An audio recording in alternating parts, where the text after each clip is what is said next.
The studio doors are locked. This is a closed set.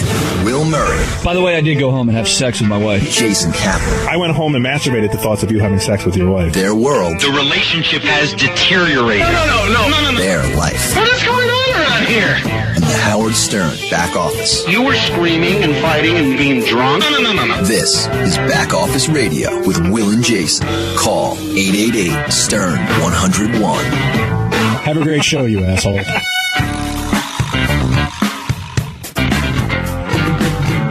Good afternoon, everybody. I'm John Hyde. No, I'm Jason Kaplan. Welcome to Back Office Radio. You can't steal that gem.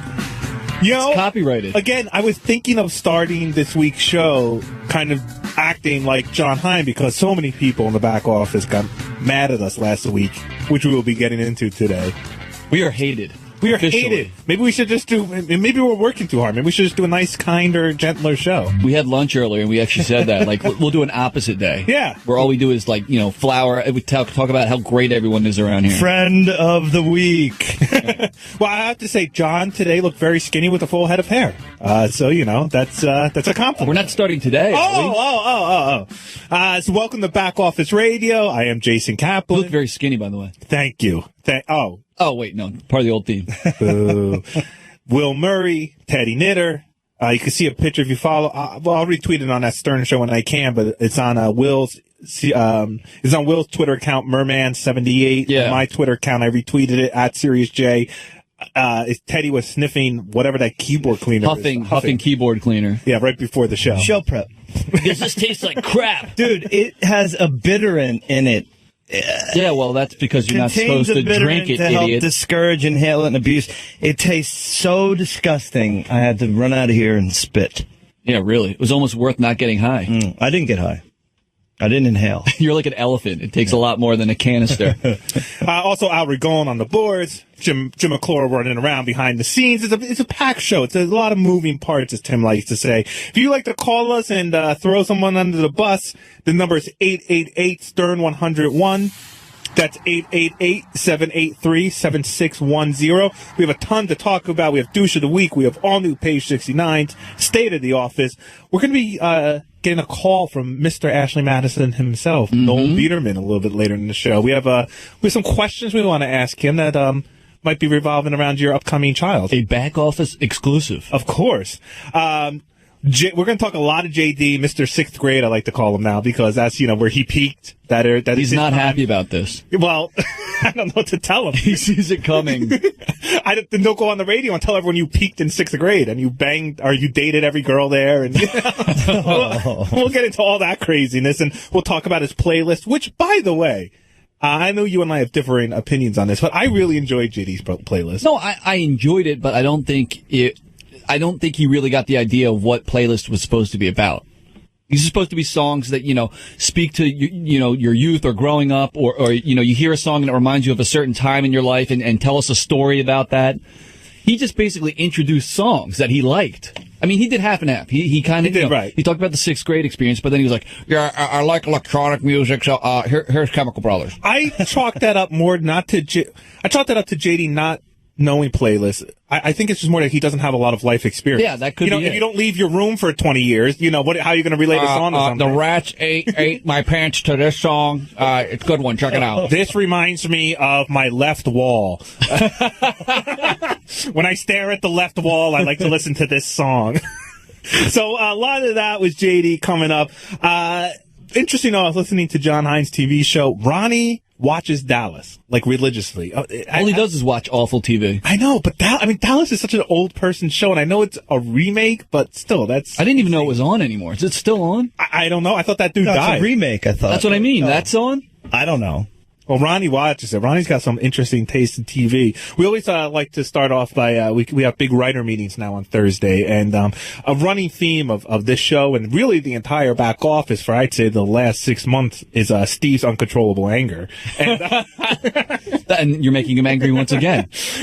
You know what? Nothing makes Steve angrier than talking about his anger. Well, that used to drive you nuts too. You hated being known as the angry guy on the show. It's true, and I was probably very angry, and for whatever reason, I think I just got busy with everything else. It's actually like a relief to come to work at times now.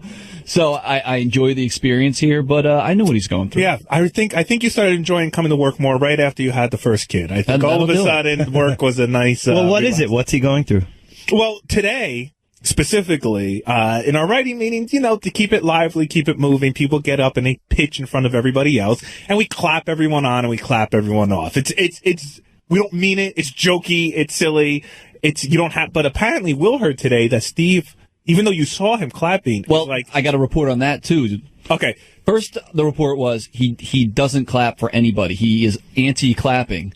And then it got totally passive-aggressive, and he was just doing loud, violent claps to kind of just be, obnoxiously clapping. Right. So he's just not happy about the clapping in general. It's just always funny what angers him. Like, who knew that would make somebody angry? And, I don't know if it bothered me. I think I'd just be quiet about it. Well, maybe he's a quality guy. If he hears a good pitch, he's willing to clap for that. But he feels like, we just clap across the board. When I clap, it means something. That's right. People are going to stop. Hold your clapping. Can you imagine, Sal, oh, my God, I got Steve to clap. What makes Steve clap? It's a good segment. What makes Steve clap? Oh, boy. He's turning into the Hulk back there right now as we speak, ripping off his shirt. Well, it's definitely gotten to the point where it's like, it's easier to find out what doesn't make him, everything makes him angry. A lot of things make him angry. A lot of things make him angry. Maybe it's his lack of melatonin. I noticed an empty bottle on his desk. I take melatonin to go to sleep. Does that work? I was just asking about what the hell it is. So Teddy goes, what do you, you're supposed to take one of these. So what do you take, 6? I mean, what's the deal with Yeah, this? because any, natural product like that, you have to kind of step it up. It works for me. Rich in Connecticut, welcome to Back Office Radio. How you doing? What's up, my man? Who's it, Jason? Yes, it's Jason. Hey, Jason. You're also on with Will and Teddy and Al Ragone. How you doing? Why are you tripping this call up any more than it needs to be? This isn't a private conversation, sir. Yes, go on. Yeah, John Hine, the way he says, good morning, everybody. Yes. Yeah. That Howard gig he did in the early 90s. So he didn't market that. He didn't come up with that. That's Howard. If you go back and you search tape. Wow, what a lame ripoff. Yeah. You're going to steal something. That's what you're going to steal? I'm not going to steal the dial-a-date. I'm going to steal, good morning, everybody! It's so funny, too, because John's so not energetic, but that opening is always so energetic. Every show. I bet there's not one show where... No, it's his thing. Yeah. 7, 8 years now. Every day. Let's go around the room, and now you can play this, too, if you want. What was everyone's favorite moment of this week's show?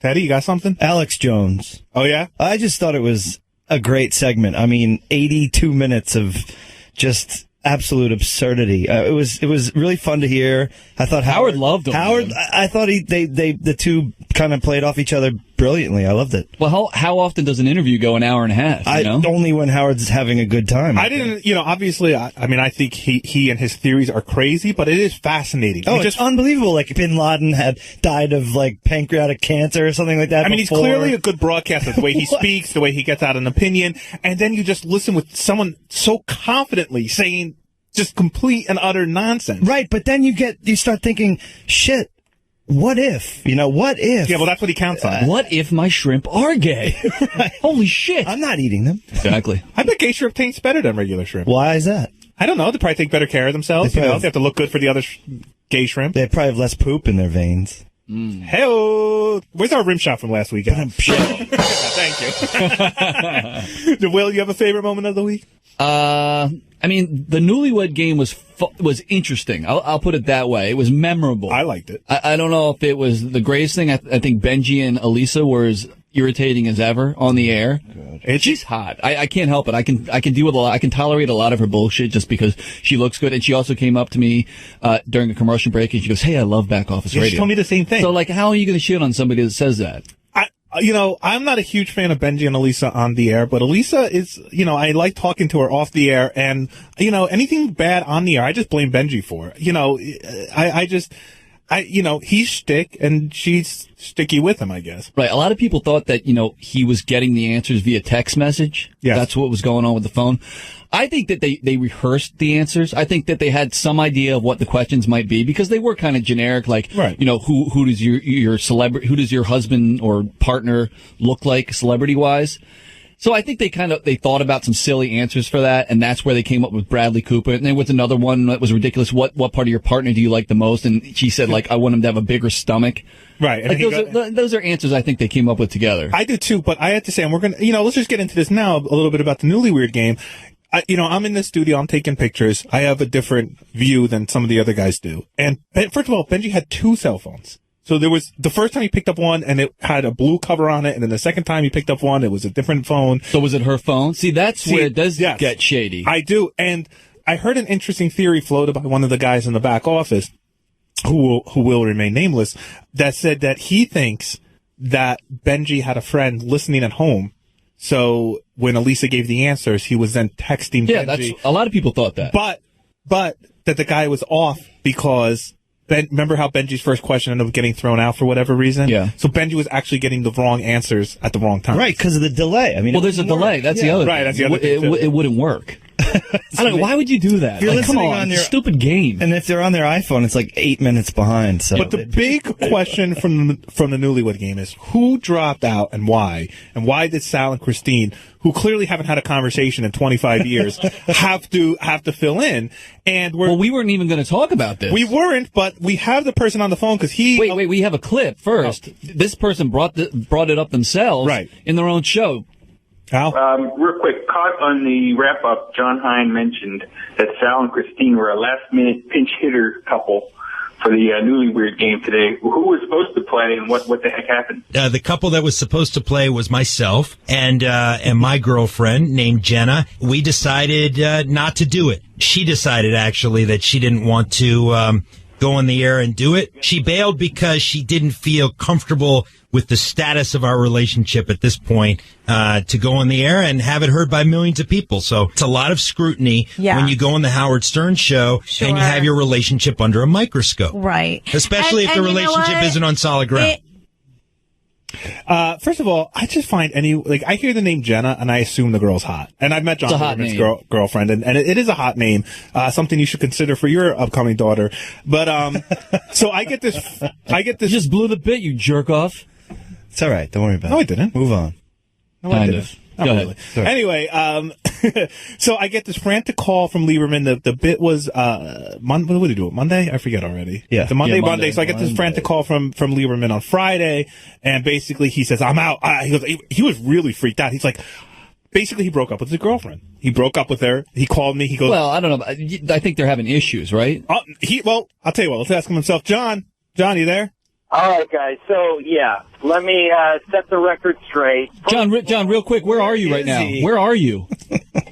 I'm in the car right now. On the way to where? To my kid's soccer game. Oh, Jesus. Not again. Not again. Back to one of those? Anyway. It's like a meat market for him.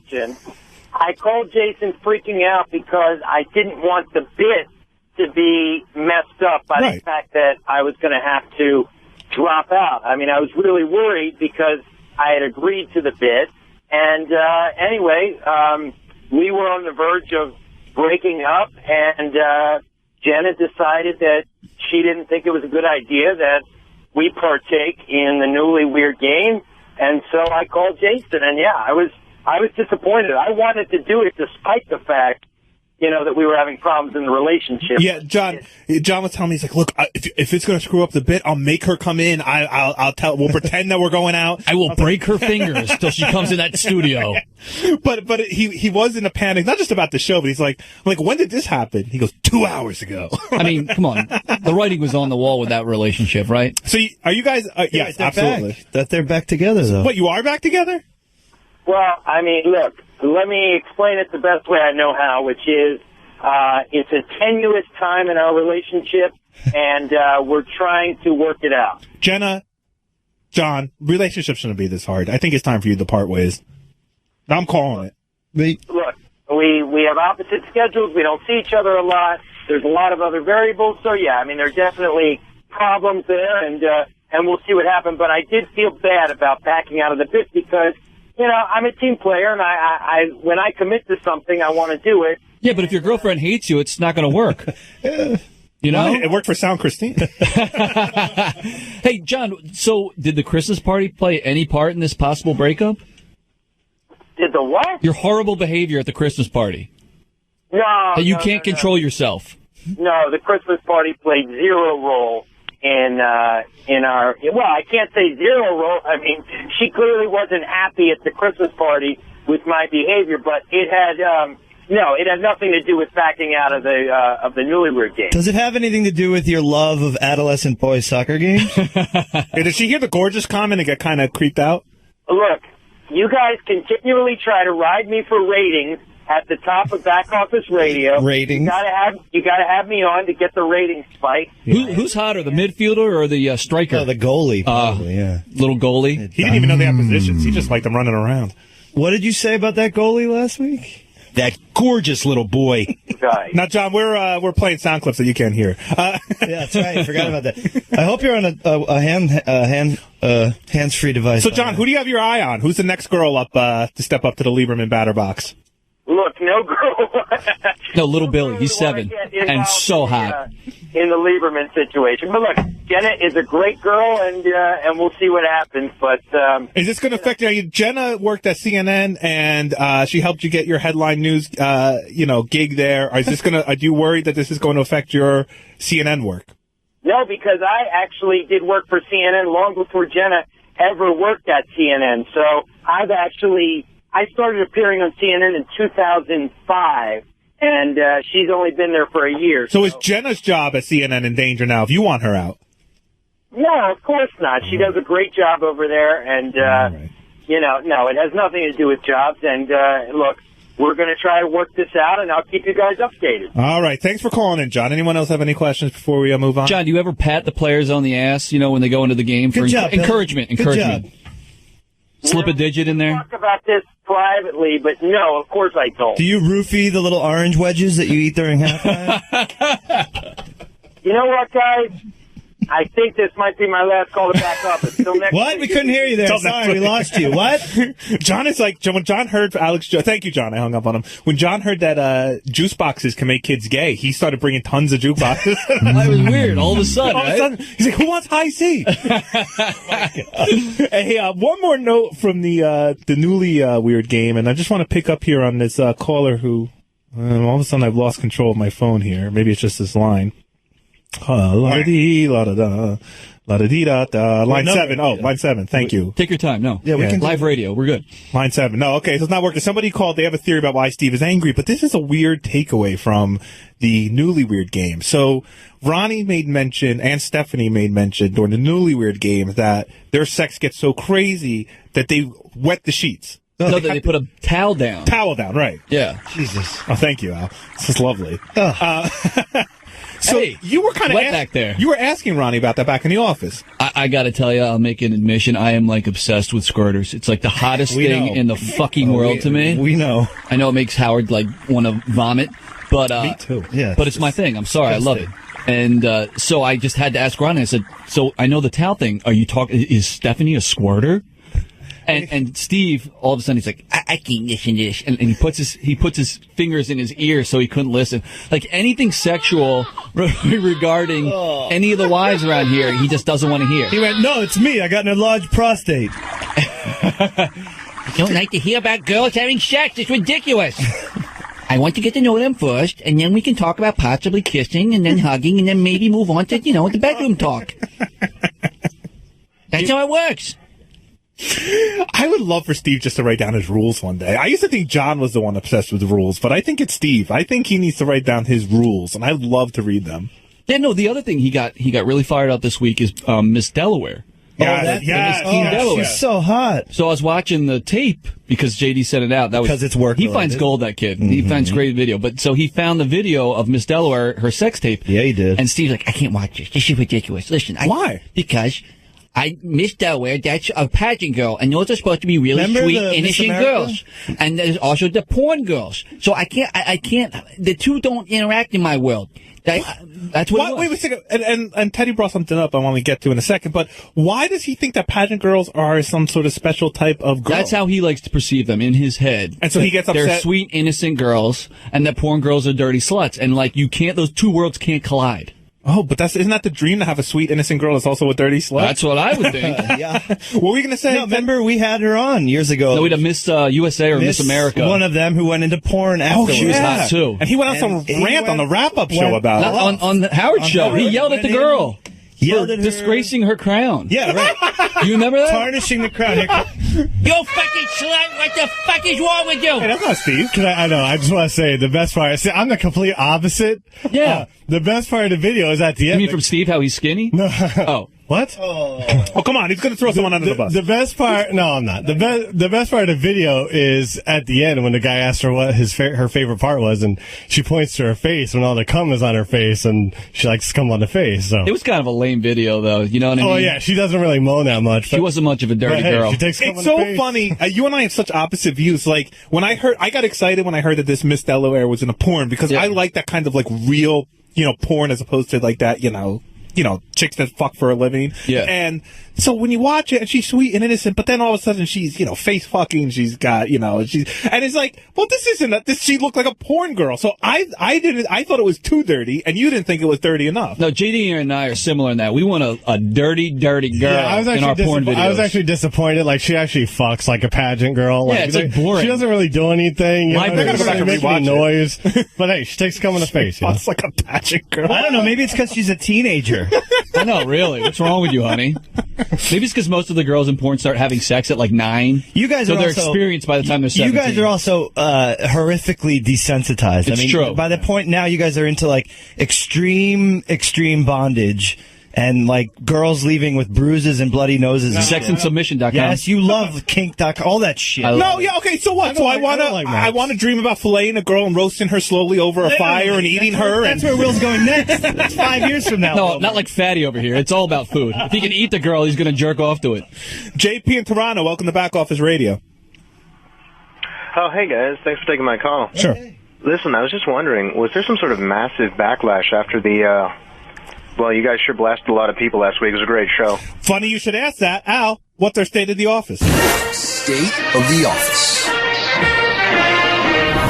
Last week's Back Office Radio left a lot of hurt feelings in its wake. You don't find that some of the stuff that you say, it could be abrasive to people? Leaving Will and Jason to deal with a ton of fallout. Is this show ruining relationships? Or does everyone else in the back office have too much sand in their vaginas? I tend to think that everyone in the back office has way too much sand in their vaginas. Teddy, Will? I'm with you. I didn't think we said anything that offensive last week. No. And good Lord, do people get angry. All right, let's go do a rundown here. I said Gary talks a lot. Yes. I said Steve's angry. Yes. What else was said last week? I don't even remember. John Hein wants more airtime. Yeah, John Hein wants more airtime. I mean, let's really break this down. I mean, Howard just roasted Gary this week. Right. It was awful. It was a massacre. Well, it's okay because it's Howard. And I get that. Yeah, I okay, get it too. Howard gets away with certain things. But to say that Gary talks too much, I mean, that's been a running joke for 30 years. Yeah. I mean, I was just shocked by Gary's reaction to that. I was literally shocked. I was like, are you seriously this angry because I said you talk a lot? I mean, I say that to you in the office. I left right after the show. So Right, so when it said that we dealt with the fallout, meant I dealt with the fallout. So Will left immediately after the show, and I walk out there, and I get the cold ice. Well, I was going out during the commercial breaks, and at some point, I think in the show, I said, "Oh, everyone loves listening to Back Office Radio," and I go out there and see like nobody likes listening to fucking Back Office Radio. That's why it's off. Okay, thank you. Well, I heard he yelled at Tim about it. I heard Tim was back there, and he said, "Why isn't the radio show on?" And Tim and Steve basically screamed at him, "If you want to listen to it, go to your own office." And he also, I think, and I didn't hear him say this, so I hope this isn't true, but I think he said something along the lines of, this show is ruining relationships and it shouldn't be on the air, which is bullshit if he said that, either part of that statement. And that's a bumper. Yeah. If you're going to say it on our show. Ruining relationships and what? And it should be taken off the air. I thought last week Gary summed it up perfectly when he came in here and he said, I sit 10 feet away and I fucking hate you, and then I come in here and I love you, like I love the show, and that's the way it is. It's, on the air, it's different. So I had to meet with Tim after the show and Jim after the show, and I had to deal with a Steve, who didn't say anything mean to me, but you could just tell he wasn't happy. It was very tense in the office. I had to deal with emails from other people that we talked about on the show that were going directly to Tim and complaining about things that we said. And we didn't get in trouble for anything, but it was just, I had to deal with that for like 2 hours. And then on top of that, I was still going to John and Gary's VH1, party for their show. That's got to be comfortable. Oh, hey guys. And I felt like I had just been beaten up for the last hour dealing with all these meetings and hurt feelings. I mean, that's the thing. Hurt feelings. Fuck you and hurt feelings. I mean, come on. Where are we? I know. What are we doing here? It's hard to tell because I think we just go in here and have fun and we talk a little bit of bullshit, but nothing that bad. I mean, ultimately, all these guys are our friends, you know? And that's why I think we have the ability to kind of... And I don't say anything on here that I don't say back there. It's just for some reason. You. Yeah, for some reason. But everyone still focuses all their attention on me. It's always you. Right. And it's just like, yeah, John, Gary, but I say this about you in the office. So why is it weird that I'm now saying it about you? Who the fuck knows? Who cares? Also, I said some nasty stuff about my mom, and she called in. Yeah, that might have been the most uncomfortable part of the entire show. Yeah. Super celebrity Rob Corddry texted me during the replay on Friday and said, "I'm in love with your mom." He loved it. I love that he listens to the show. That's cool. It's so funny because the feedback I got from people was that it was an incredibly uncomfortable conversation. Yeah. And that was probably one of the more pleasant conversations I've ever had with my mother. Like you want to see uncomfortable? I'll tape one of our Thanksgiving meals or something. Well, you came off terrible. I mean, really? Yeah, I don't know. I mean, you say you paint this picture of your mother as such an evil woman to you, but and I know she was obviously being different on the radio, like you said, but either way, I don't know. I just would never. My mom is not an evil woman to me. I love her very much, but that woman that was on the phone was not my mother. One of these weeks, we're going to do a back office spotlight with your mother on a slow week, and it'll be a home run because I have so many stories that you've told me that I want to find out what's true and what's you maybe exaggerating. Well, she's going to say I exaggerated everything, but I didn't. I should have my brothers back here to back me up. But at one point when you and I lived together, Will, I used to think you were keeping like a journal. Like I tell you stuff and you would just laugh and tell me I should turn it into a comic strip. That's what I always said. I always said Jason's life would make a perfect comic strip because it's like 3 frames. The one is just the setup. The second is like the awful, horrific thing that happened in Jason's life, and then the follow up in the third. It'd just be a home run. So who do you think? By the way, there was no fallout. I just haven't talked to my mom since then, and so I assume everything's fine. I think she retweeted my. She's on Twitter. I think she retweeted my back office radio replay time. Yeah, what's her Twitter handle? Oh, I don't know. You don't want to give that out. Please get off Twitter, Mom. Update. Who do you now think hates the show the most? Is it Gary? Is it JD? Or is it Steve, who may or may not have told Tim to cancel it, at the very least probably told them that we're ruining relationships? I think this is an easy one, and it's Steve. I mean, JD came in here today. Gary seemed fine after the show. He takes a lot of abuse. I think he can handle it better than anybody. So I'm going with Brandano. Yeah, I concur. Well, considering that Brandano has not come in this entire segment, I'm going to have to say that was probably Steve, too. I think you could say Steve hates the blank the most. If the question is, who hates blank the most, the answer is always life. And let's now go around the room for our douche of the week. Douche of the week. Well, you have 3 minutes, Will. All right. So we're taking a little break here. You touched on this earlier, Jason, and I just want to reiterate that this week's douche of the week for me is Benji because, he's up to something with that phone hijinks. I think he was trying to cheat on the Newlywed Game. I think he was trying to get $5,000 the dirty way. I have to be honest about this, and I hate to accuse somebody of cheating without proof. Right. I think he was cheating as well, or trying to. It was very shady the way Lisa was even holding the cards and where Benji's eyes were going. It even was cheating, it still falls under Benji's shtick, and that the fact that he can't still just do a segment normally. And it was distracting to Howard. Distracting to Howard. Everything, it falls under it all. So, Benji, you are my douche of the week. It's a little harder now that he came running in here, but JD has to be my douche of the week. Oh, no. I mean, basically, I told him we were going to shit all over him today for his playlist, and he got all offended. Like, he was all huffing and puffing. Oh, maybe that's because he went up the stairs. But or stood up. Or stood up. That could have been it. But he was not happy. So he's just like, give me attitude all day. Oh, you're not funny. You're an idiot. Yeah, Shut up. He wouldn't come to lunch with us. Oh, you want to go to lunch with you guys? Yeah, he refused. Second lunch. Refused. So I don't know. He gets all pissy about this whole thing. So he haven't said anything yet. Not yet, but we have a whole page of stuff to say. So JD, you are my Douche of the week. My douche of the week is our own Howard 100 News reporter, Lisa G. We had our State of the Station, which we will get into later in the show. And as Lisa usually does, she grabbed the front row center seat. She made sure that the shortest. She made sure to draw. It doesn't matter when you're sitting down. She made sure to draw attention to herself by being the only person to stand up while asking a question, while we all remained seated. And then, I was in the back row, so it was kind of like being in school. I was sitting next to Richard, and we were just joking through the entire, like making little comments about people's questions or Tim's answers. And she came up to me after the show, and she goes, I heard you talk. Are you aware that you mumble under your breath and that you talk under your breath?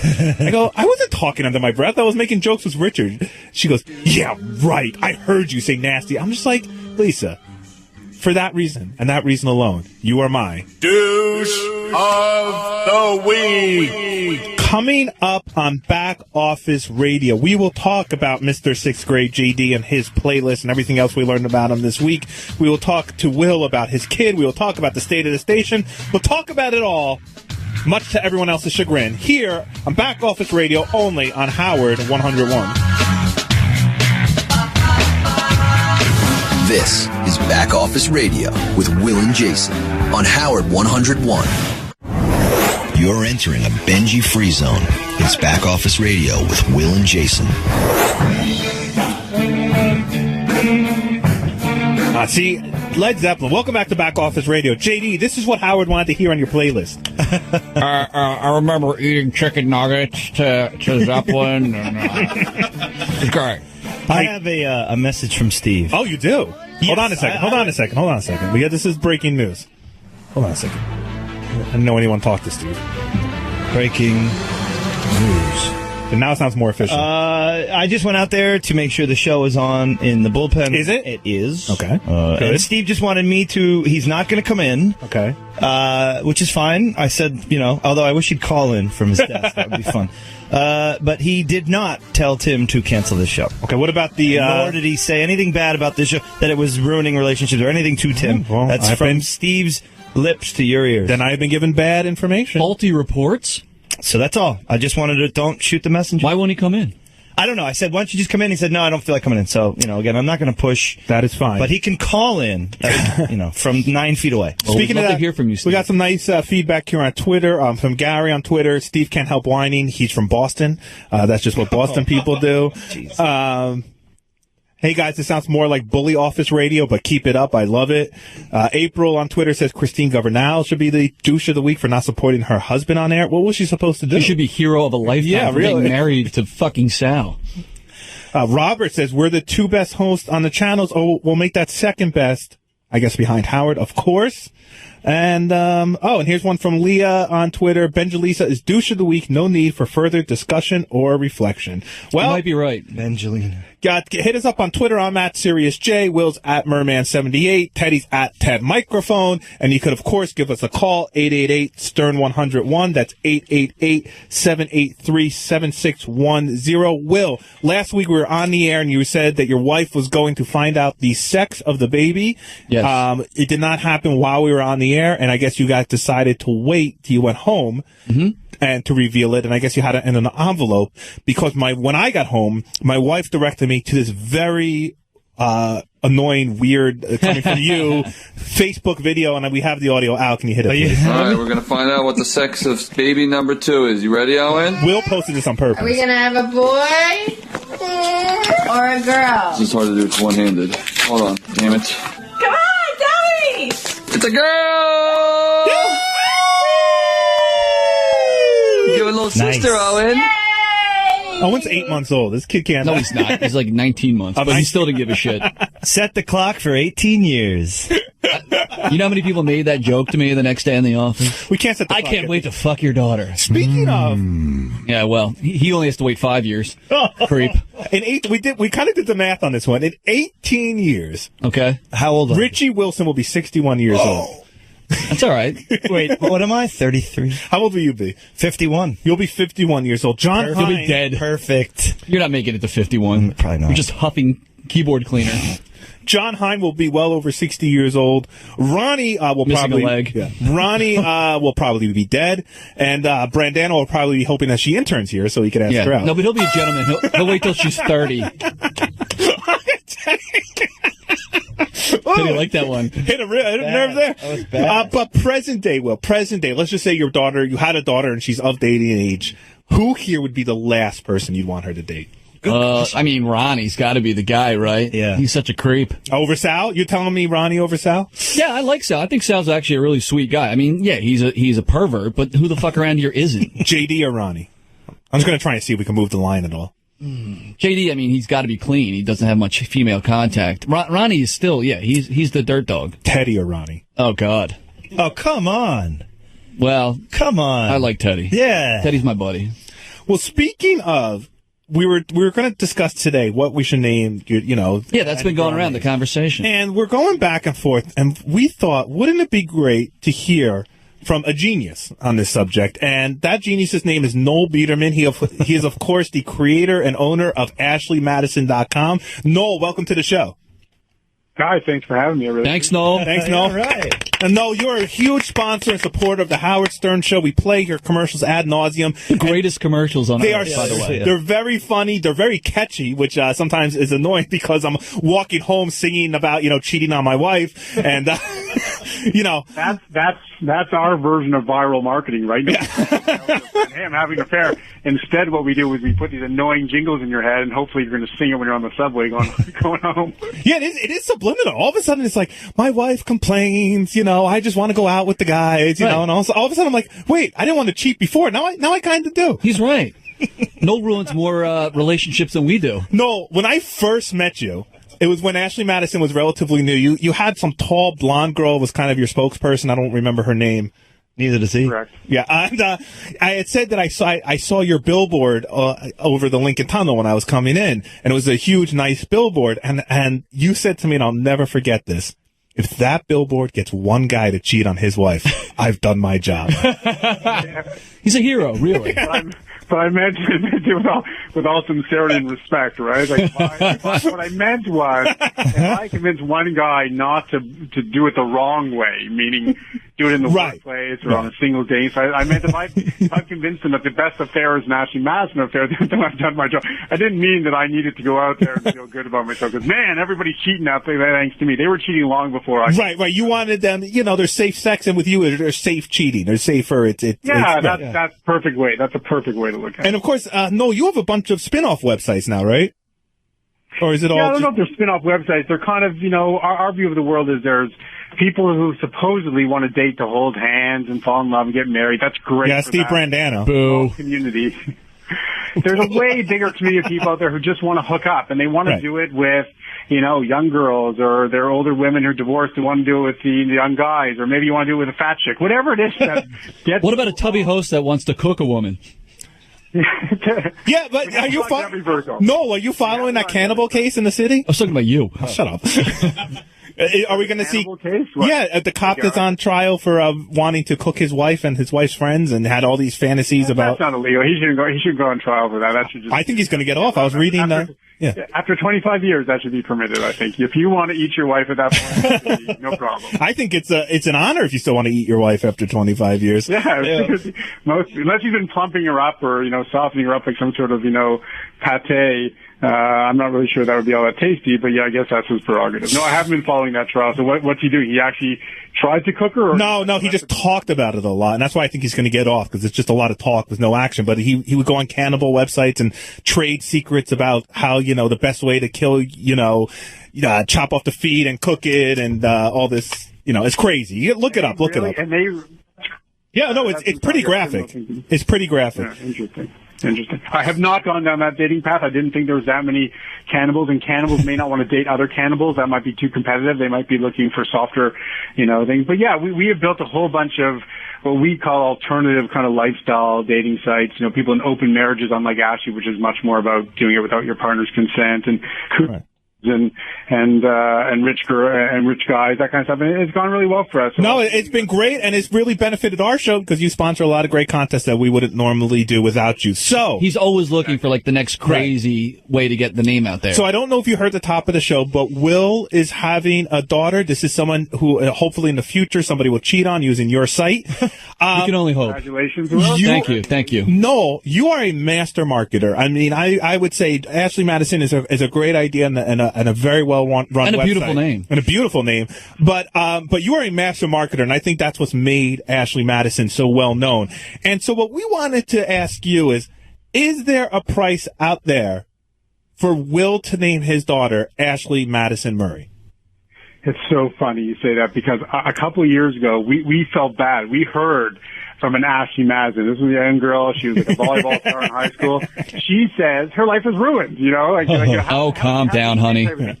We were going to sit there and say, well, maybe we got to create a foundation for who actually can prove that that's her real legal name. We're going to go and pay for your college or do something nice for you, buy you a convertible or something just to kind of say we're sorry. To put your own daughter through that life, listen, if you want to do it, I'm in. The question is, what happens 15 years from now if you get caught with an affair? Your daughter is going to be wearing this. It's almost like a giant tattoo. It's her name at that point in time, and man, we've got to think about that. But no. Shut off your feelings. Shut off your feelings. Let's say Will really wants to do it. Listen, yeah, and by the way, as a married guy, I can tell you I never think of Ashley Madison ruining relationships. I think of it as starting new relationships. Yeah, Ashley Madison makes your relationships better. I hear you. I couldn't have said it better myself. Thank you. I'm just suggesting we all don't know what's around the corner. Life is very, very complicated. She'll be fine. And so, no, stop pretending you're a human being and let's talk numbers. What is this worth to you? Is there a price? $100,000 until she changes her name, and I got to get at least 18 years out of it. Is that $100,000? $100,000. We were. I don't know, Will. That's. I don't know. You're going to ruin right the poor girl's end. life. Yeah, I mean, I was thinking full college tuition. You know. Now don't forget, Will. 18 years from now. So yeah. Will works on a nationally. Yeah, if you put that in a good hedge fund, and I'll introduce you to some of my buddies and investors. Okay. And maybe even we roll it over into some Ashley Madison investments. You know, $100,000 in Ashley today could be worth an easy $1 million, tomorrow type of thing. So it's a bit of a gamble. The compound interest. A gamble. Let me hold on. Hold on. Let me just speak on Will's behalf. Look, Will's not just some schmuck. This isn't just going to get in a newspaper once, like, oh, haha, look, Ashley Madison, somebody named their baby after it. This is a guy that works on a national radio show. This is going to be a punchline or a topic of conversation for years on Howard's show. It is. Come on, that has to be worth more than $100,000. For the rest of his life, it's going to potentially be a punchline. No, for the rest of her life. I'll be fine. Who cares? Well, that's the other thing. I mean, I guess I would feel differently. It depends what the money's going to go get used to. I mean, I think you look at me as some callous, uncaring individual. If you know me as a person, I'm genuinely not like that. I happen to run an interesting web business. But if you're seriously saying to me, hey, we're going to put this aside for her, and the whole thing, yeah, maybe. No, of course, it either goes to college fund or therapy. Or both. If he wants to go and I don't know Will from a hole in the ground, and this is all about putting things up his nose, then I'm less interested in doing it. To be honest with you, it kind of depends on what the purpose is. Interesting. To help her. What do you mean? Really? We found something too gross for Noel? Well, listen, I don't know you, Will. I don't know you personally. It feels to me like we got to sit down and have a drink over this whole thing. But if you're saying to me, I will do this. But listen, I've always loved the name Ashley. I think it's a beautiful name. Right. So now we just need to make her middle name Madison. I mean, middle name. Who gives a shit, really? Yeah, that's true.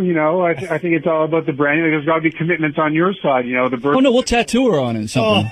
And by the way, because I don't think Noel likes this image. Noel is a very nice guy. He's been a very generous guy with me this year, and I appreciate it. Noel, thank you. And I'm not going to go into it any further. I'll let everyone else just think what they need to think about that. But Noel. You run commercials, that ask for, I make light of cheating. Have you ever had a spokes baby? Yes, yeah, like the Gerber baby. Yeah, that's to me. That's what I'm trying to say. Is I've stayed. I remember this TV commercial we came up with years ago. It was about this guy. He wakes up, a little alcohol on the counter. You can tell he's hungover. The night before, he turns over in bed. He does this double take. There's this very overweight, unattractive woman there.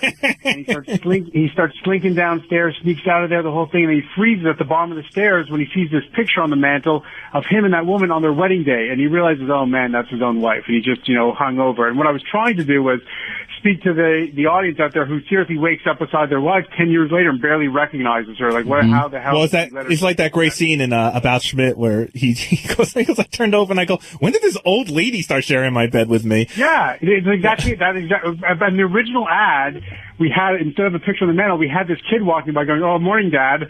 And then, Perfect. We were just like, we were just like, let's not do that. Let's not put a kid into the ad. Let's leave them out of this, if you will. Right? Well, to put a bow on this, I'm going to say we heard the $100,000 was kind of the first number that Noel floated. Will, do you think you would do something like that for $100,000? We're talking hypotheticals here. The wife has already texted me there is no price, but.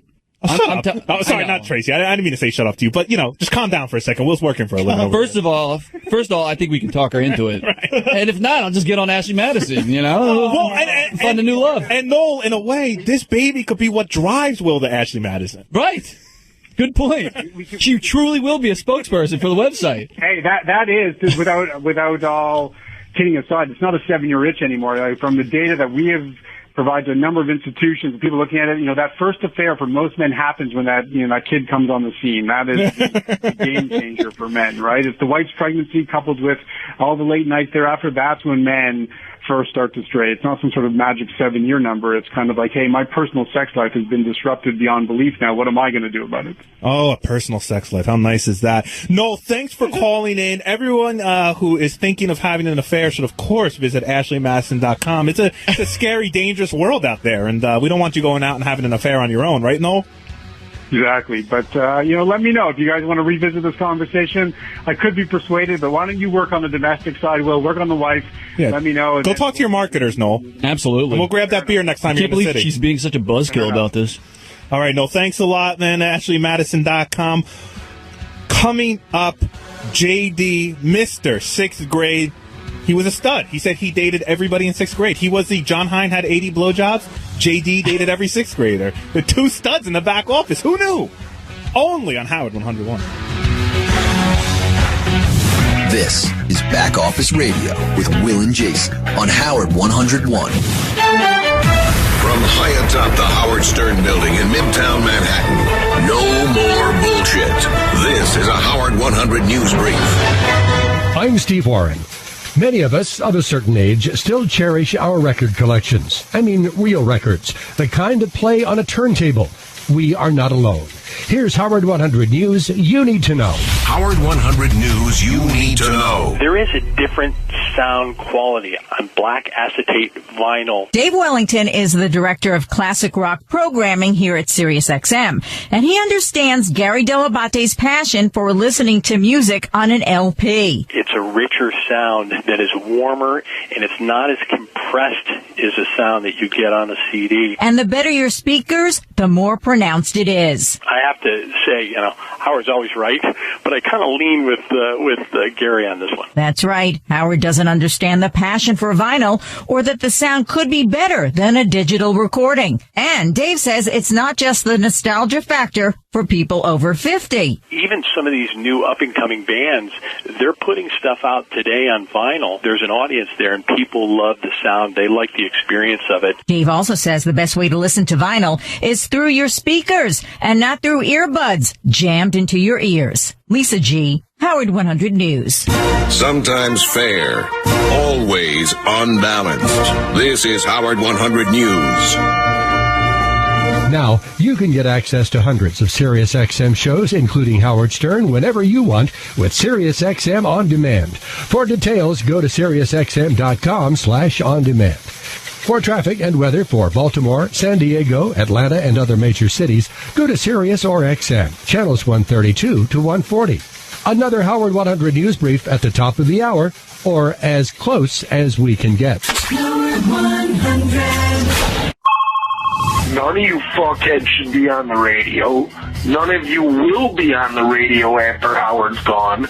It kills me that everyone rides his coattails to the point of fucking Gary Dell'Abate on VH1 Classic. Fucking capitalist swine who just can't wait to get another fucking dollar. Fuck you, assholes. Suck a dick. Rachel Fine. The dress she's wearing in the episode of Tim Sabian, Jesus Christ. My douche of the week is Benji again.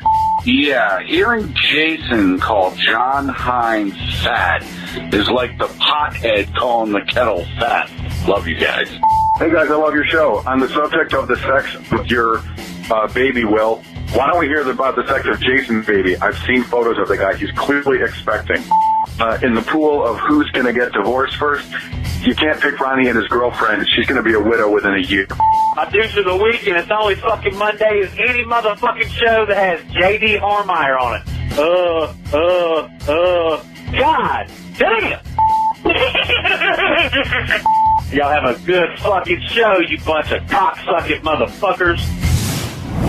Lisa G claims she doesn't listen to the show.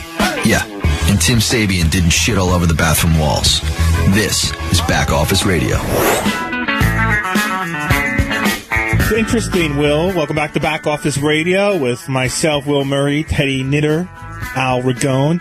On Twitter, we're getting some feedback here, and somebody has a Twitter account called the Schwoogie Button. Of course, that's a Howard Stern reference. And he says, please no more product placement or even coincidental product placement. I think he's referring to Ashley Madison, and there was no product placement there. That was we were curious. Will's trying to get some cash. I think I might be winning the divorce pool, by the way. That last segment. Any more tweets from your wife? No, she's kind of keeping quiet on the whole thing. Listen, honey, I wouldn't sell the name rights for anything less than $250,000. That's what I'm saying. That makes you feel better. I thought we could get you $250,000. Right. I'm hoping for that. I think that's reasonable. Dave in Ohio, welcome to Back Office Radio. Hey, what's up, guys? Hey, what's up, man? I was calling to say that Ralph is the douche of the week this week. For what? Well, JD had his playlist, and I was listening to it, and then Ralph on Twitter made fun of Endless Nameless, as we all heard on the show. And I responded to JD just simply saying, like, it's a good song, don't sweat it or whatever. Ralph went and pseudo-retweeted my tweet by changing the whole thing and just put my name in it that I was ripping apart the song, and then instantly blocked me before I could make any kind of joke back at him. I have to say that Ralph is probably the worst person on Twitter. I mean, he is just, I can't even follow him. I have him on the work list, but he writes in all capitals. He's I don't know. He blocks people that insult him. He blocks people constantly. That. I do too. I'm like, calm down. Yeah. He goes, but then he uses the Twitter feed as the Geek Time feed. And I'm just like, it can't be both. You can't be blocking half the audience because they say something you don't agree with. And you know, if you're going to also use it to promote Geek Time, it just, I don't know. He's just the worst on Twitter. Right. Like it or not, Twitter is about shitting on people that you never would say to their face. So it is what it is. Yeah. I don't get it either. Andrew in Atlanta, welcome to Back Office Radio. Hey now. Hey now. Yeah, you guys definitely have the best show on Howard 101. Well, thank you. Down. Thank you. Like you said earlier, I know you already said it, but yeah, everybody else in the back office has way too much sand in their vagina. Don't they remember that they work on the Howard Stern show? It's the greatest show in the history of radio, and this show was built on just picking on each other. And people like Steve Brandano, I mean, I can't tell if he's acting. Like, does he act more upset? That way he gets more airtime? No, not acting. No, he doesn't. I have to say, to Steve's credit, he doesn't want airtime.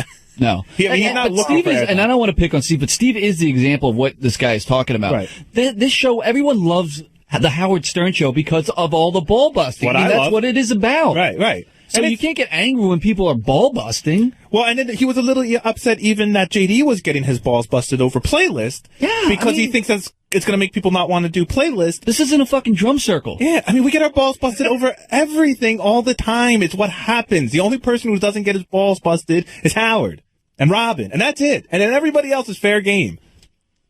Ryan in New Hampshire, welcome to Back Office Radio. Gorgeous boy. Sexy. I really enjoyed JD's playlist. I'm the same age as him, and I love the Nirvana song. Oh, dude, we have all right. So let's get started. Let's do our rap. Hold on. Do you want to finish your thought real quick before? Do you guys know what that song? That song was the hidden track on. Yes, we all know. Never mind. And I'd like should have stayed hidden. Douche of the week too, please. Yeah, hurry up. Lisa G for asking a. So So Lisa G. That's enough said. So, Nirvana hit the track for a reason. I mean, and JD, so let's talk about JD's playlist. I happen to agree. I like JD's playlist a lot. I love hearing JD talk. I like learning more about his life. I love this whole thing about 6th grade and every song was like there were some songs he liked just because a girl touched his hair once when he heard it or something like that. He remember, that's the memory he has. A girl touched his hair. A girl touched me. Where? And it was on purpose. Yeah. Oh, it's just my hair, so now it's my favorite song.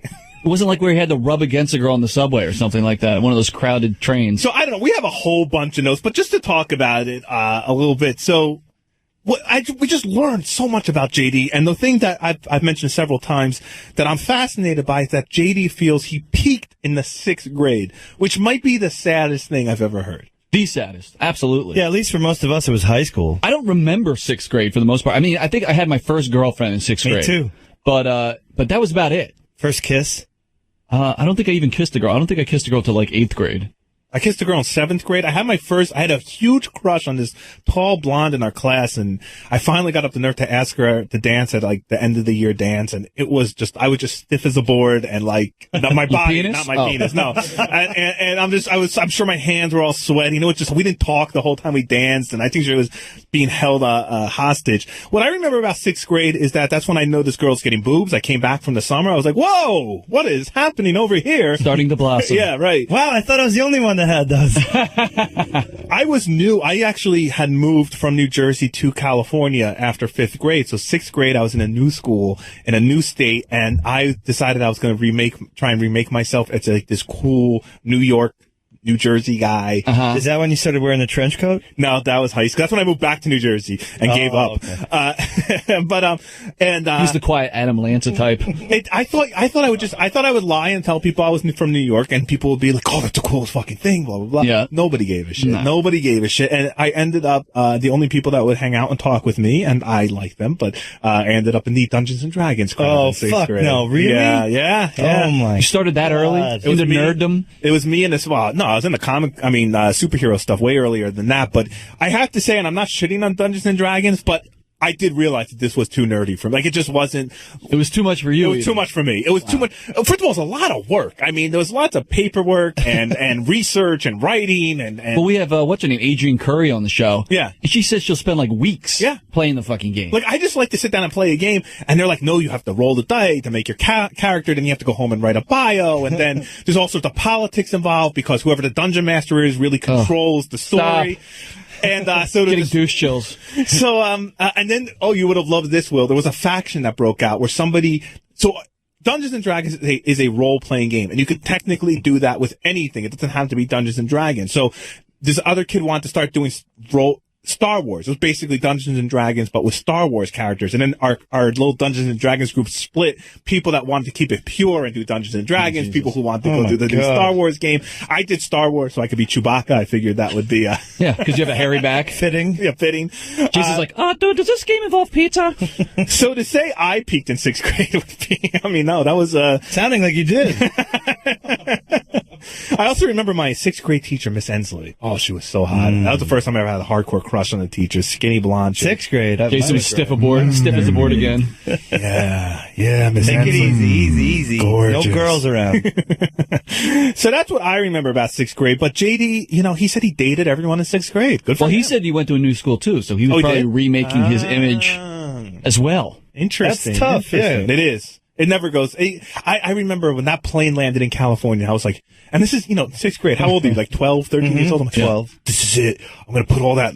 I'm going to stop being nervous. I'm not going to stop being so uptight. I'm going to stop, it's going to be a new, cool Jason. Nobody knows this old Jason. And it's bullshit. No more getting made new fun Jay, same as the old Jay. Yeah, pretty much.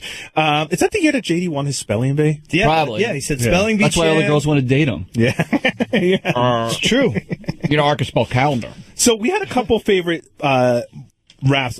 Should we go to one of my favorite raps was his rap from the playlist, on Sir Mix-a-Lot. Should we go to that one first? Sure. So do we have that rap out? Thank you. Well, if you know anything about me, I do like big butts on girls. It started out with the big boobs, and then it sort of gradually moved down to the ass. I still like big boobs. Pause. Can you pause it while we're talking? I don't know if you're capable Of course, doing yeah, that. oh yeah. So we all know this about JD? I mean, that's a little hubristic right there. We all know this about JD. Okay, but he liked big boobs first, because that's so unusual to like big boobs, but now he likes big butts. And Except for his own. And this is, which one, the butt or the boob? Both. JD? Both. This is the genesis now we're going to hear of JD liking big butts. Okay, I continue. don't like big boobs, but I do appreciate a nice derriere. And you can blame this on Sir Mix-a-Lot and his great song.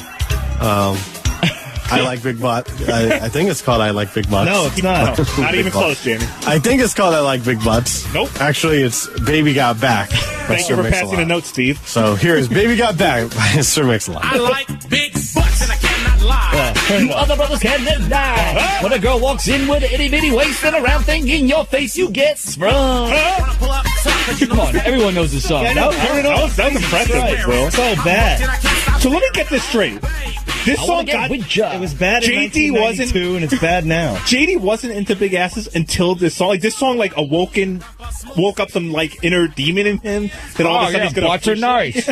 Oh, this guy says butts are nice. Well, not just any demon. I mean, the butts in that video are obnoxiously huge. That's how he likes. I know. We've been to scores with JD before. They gotta like bust in the special hot girls Russian for him. girls. He just lets go walk right by. No, yeah, and exactly. And you'll see like this enormous ass walrus on the sofa, and then maybe you'll see JD's feet somewhere buried in there.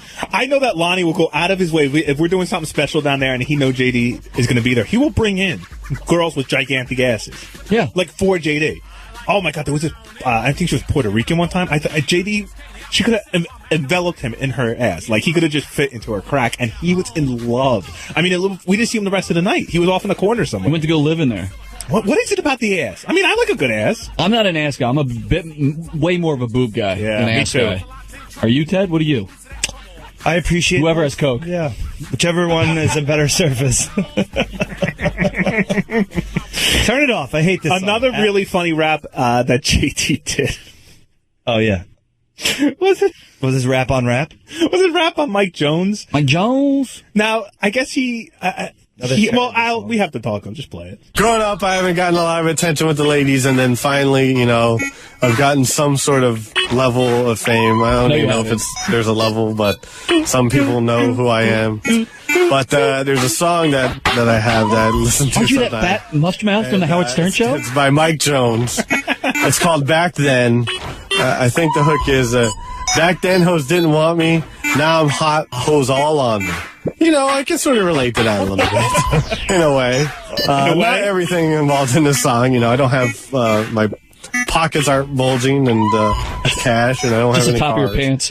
But, in the sense that I've gotten more female attention now with some sort of fame, it's sort of, that's what makes me, I connect with the song. What? Here it is. Back Then by Mike Jones. So, let me get this straight. The hoes want JD now? Is that what we're saying? Yeah. Teddy, is this true? The hoes want JD? Yes. Because, I witnessed it. The girls from Cleveland, when they get hammered, want I've witnessed it around the country. Really? Because I have to say, I don't hang out at these block parties that much, but the one that Will and I were at Harris, the girls couldn't run away from him fast enough. The Cleveland Sevens are all over him. What's with you over here? Is your fucking keyboard cleaner brushing off? It kicked in. No, it's no. Honestly, yeah, that block party didn't work out for him. But no, I mean literally, he would walk towards girls and he would walk away. Like it was very sad. But I mean, JD was known. Let's not forget this. JD was known for a long time on the show as the 25-year-old virgin. I mean, that was like his calling card. Yeah, and then he finally lost his virginity to. I thought she was a... She wasn't a prostitute. She wasn't a prostitute. No, she was just with the group of prostitutes. Okay, so she was friend of one of prostitutes. Dennis's friends. Friends of the Bunny Ranch. Yes. Without actually being a Bunny Ranch girl. Yeah. And great. And listen, I'm not begrudging JD anything, but I love that this is the song he relates to. Did she have a big butt? Oh, yeah. Nice. Oh, yeah. And I love JD singing. Did we have that? We didn't ISO JD singing? Yes, we did. I gave you the This guy clip. sounds like he just did a bunch of whippets. You're jealous, aren't you? It says drop. I put it in Dropbox. JD drop. Get it? All right, we'll get it because we got some JD rapping. I love it. Anyway, I thought that rap was really funny. I also think we talked about that he picked like the worst Nirvana song in the fucking world. And he kept describing it as a giant mess, which I thought was funny. Like, why would you pick a song you call a mess? And he couldn't have been more accurate in the description. Like, I've always been one of those guys that was so-so on Nirvana. Like, some of it I can deal with, some of it just sounds like fucking noise to me. And this song that he picked definitely falls into the noise category. Like, even listening back to playlist, it was hard to tolerate the song. Yeah, no, I fast-forwarded through it. It was horrible. It was terrible. And I like Nirvana. JD... But then you get that thing, like, sometimes with Nirvana where they were like...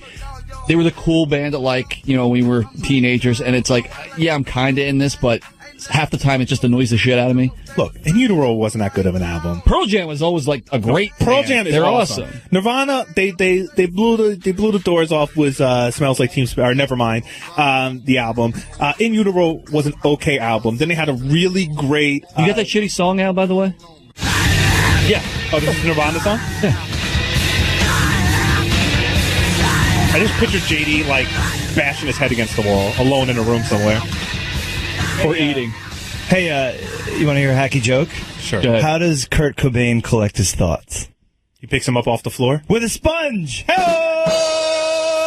Love it. I was almost there.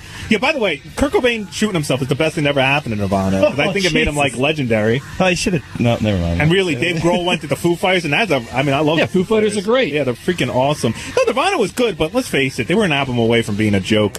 We also learned that JD's dream as a kid was to write and direct a biopic about Freddie Mercury and Queen. Who knew that? I didn't. And why hasn't he done it yet? He's 34 years old. Well, he hasn't directed anything. I mean, where I think they're making one, I heard. Aren't they making Well, I know that's because he goes, oh, now I hear that they're making one. And now I Sacha can't Baron do it. Cohen. Yeah. I was like, that's what stopped him. That's what it was. That's what it was. That's what stopped him. We made fun shit of on him enough. I was going to say same thing. Should I go see if he's around? You have a note on him about fat Asian? He's obsessed with a fat Asian girl? No, I was just saying, like, no. The joke was supposed to be, he said that he dated, like, a Korean girl. That was his first girl. And it's like, is that why he looks like a fat Asian now? Trying to relive his youth. Hey, Will, here's a question for you. Matt in California, welcome to Back Office Radio.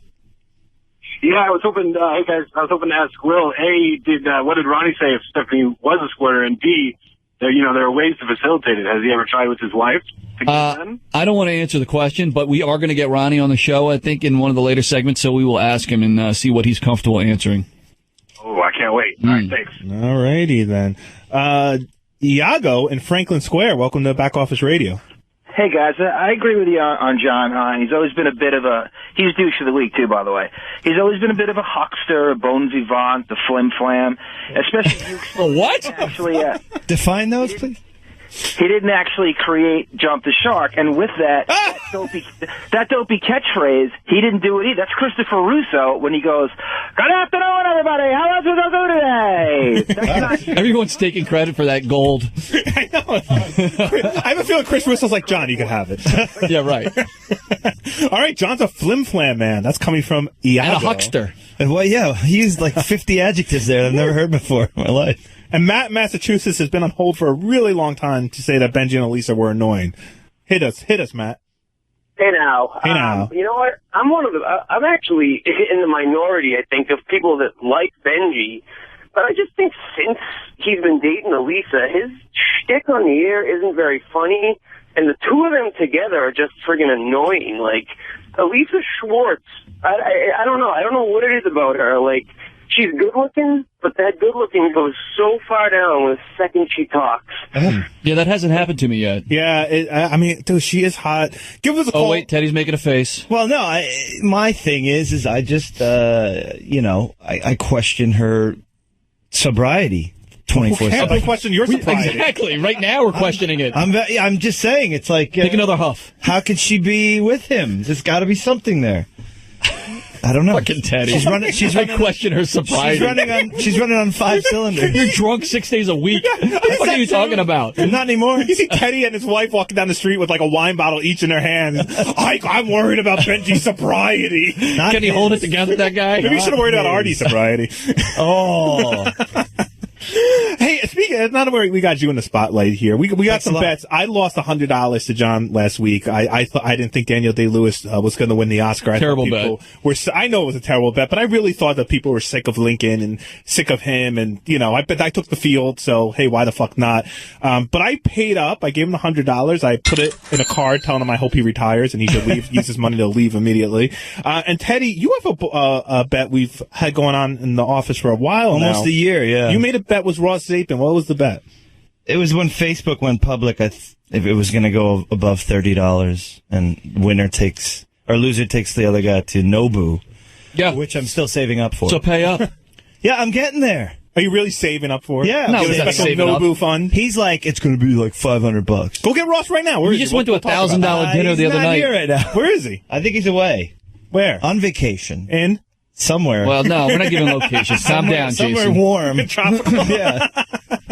Well, if He's Ross scouting the next radio show, okay?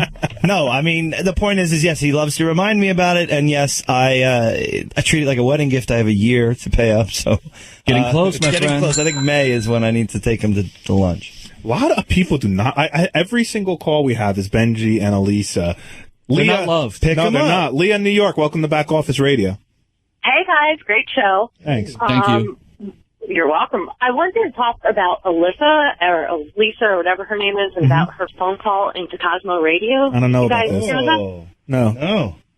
So it was actually a news story. I guess she called Dr. Jen crying about her relationship with Benji and that Benji's never going to propose to her. I'm surprised she doesn't And call I people just- every day crying I about her smell relationship. shtick already. Yeah. Really? Who's she, Jesse from San Diego? Right, so I'm wondering if, Benji's in the corner masturbating to it. What is this all about? They are just... It's all about narcissism. That's the answer. That's what it's about. It's all about hoping to get on a news story. By the way, I love Jesse in San Diego. Jesse in San Diego is welcome to call this show at any time. I thought that was a brilliant display you had going on the Jay Thomas show. Tim in Washington, you also don't like Benji and Elisa. That is correct, Jay. Hey, Jay, this is Dr. Death from Twitter. First off, I was wondering if you'd take a bong hit with me on Friday. Are you the guy that asked me to Skype with you on Friday? Yeah, would you? That's so funny. I got a thing on Twitter goes, will you Skype with me and take a bong hit? What are you guys going to jerk off in front of each other? Circle jerk? Yeah, we'll see. I don't know about the Skyping thing. Maybe we'll do it. We'll figure it out, Tim. Anyway, what's going on? What do you have to say about Benji and Elisa? I agree with that last caller, man. It just reeks of fucking attention, man. I agree. I'm with you. Go take another bong hit. Nice. Jason in Sacramento, welcome to Back Office Radio. Hey, how's it going, guys? What's going on, man? You need to have another IQ test for Gary, because if you've noticed, after that, he got that score, he kind of walked around all confident, and he didn't get all, uptight about people kind of goofing on him and stuff, but that's worn off now. And now he's back to the old super defensive and being, passive-aggressive with Howard and stuff, so... Just seeing if anyone else has noticed that. Gary is definitely on edge. I mean, we've talked about it. The office has, been stressful. Everyone's working extra hard, and so Gary's definitely been under more stress than usual. And I think he definitely has a shorter fuse. Plus, he's a huge television star now. We should lift him up. Professional comedian. We should be there as friends to lift him up. What? No friend has ever lifted me up. Never mind. I'm just never sober. Impossible. Because they can't. Yeah, okay. Coming up, I have to tell you a little bit about my weekend, and Will had an interesting interaction with the little kid that lives a couple doors down. And we had some fantastic Page 69s this week. That's right. We should do it. You know what? Coming up, Page 69. We're going to lead with Page 69. Give us a call, 888-STERN-101. You're not going to want to miss it. A Back Office Radio only on Howard 101. You're listening to Back Office Radio with Will and Jason on Howard 101. When we ask you to stop by and say hi, prepare to be ambushed. Back Office Radio on Howard 101. He's still wondering why we thought it was weird when he commented on worrying about somebody else's sobriety. I want you to know that I haven't had a drop of alcohol since Sunday. Yes, that's impressive. How about this weekend? You're not drinking? That means tonight I'm getting after it. Exactly. Have you done anything else to be inebriated? Yeah, okay. Puff the Magic Dragon here and there. Welcome to Back Office Radio. I'm Jason Smelling Kaplan. salts. Smelling salts? No, God, no. Will Murray, Teddy Knitter, Ted Microphone, and Alfred Ragone. Al still getting... Oh, he doesn't like that. You don't like that? I call you Alfred because your email address here is Alfred. And I know. I wish I could change it. Yeah. I was going to say, I'd rather name my kid Ashley Madison to name my kid Alfred. No way, that's fucking Batman's butler. That's a fucking cool name. Alfred E. Newman. Yeah, that makes it even worse, Jason. Alfred. Batman's It has so much. When you think about Batman, when you say the word Alfred, the name Alfred, it has so much gravitas to it. It's like Alfred. You just get a vision of a. Good. That's what you can name your kid. So to go along with his, fat, hairy back. No, son, don't go outside. You're named after Batman's butler. You guys, you're making Al feel bad over Dungeons and Dragons. Al's a great name. I like Al. Alfred Ragone. Alfred Ragone is what comes up when you email him here.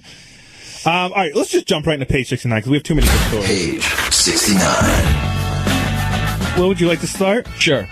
I was in a conversation with Ganji, our own Mike Ganji, the other day, and he told me, we're coming up on a vacation week. I'm sure there'll be some great programming here in the meantime. Mm-hmm. And he said that, I said, what are you doing, Ganji? And he said, I'm going down to Florida because my uncle has a condo down there. I said, oh, that sounds good. Awesome. He goes, yeah, but I'm going with my mother.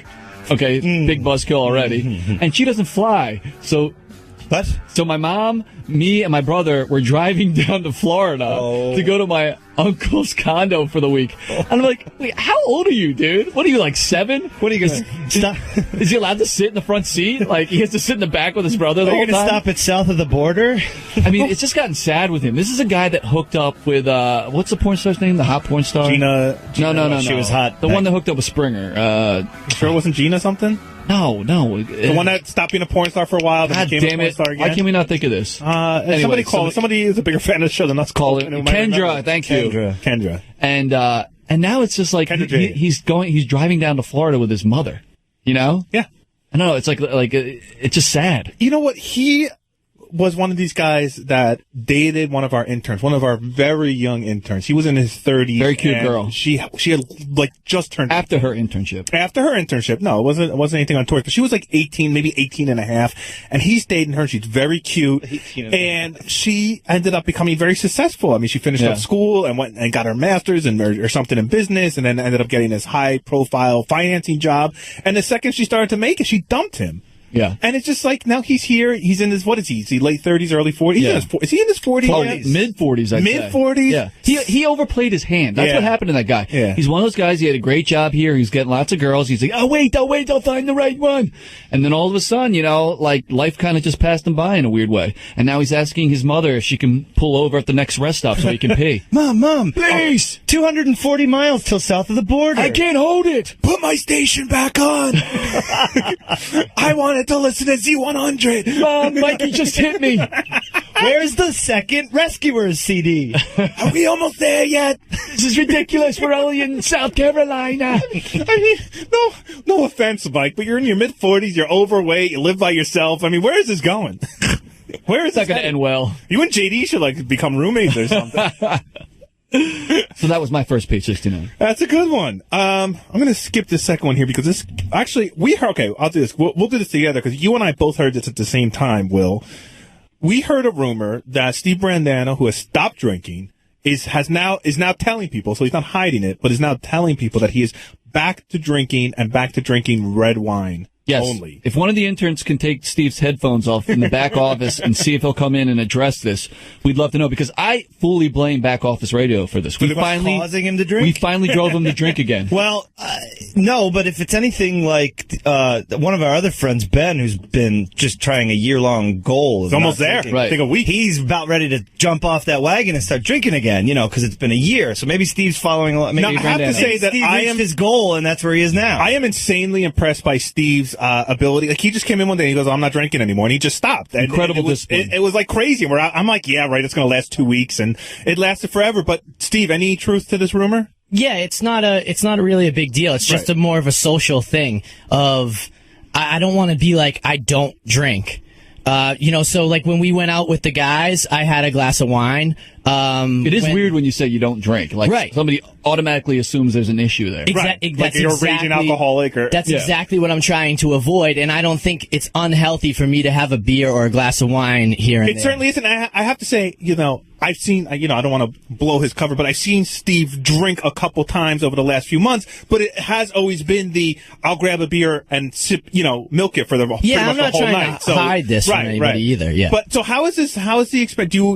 enjoy not drinking? I mean, have you noticed that? I know you hate when people say like, "Oh, you seem so much healthier" or something, but do you seem? Now I'm over that yeah, now. Okay. I think there is something to every once in a while letting loose and blowing off some steam, getting effed up. But I'm not doing that. But I do miss that, and it would help with you guys.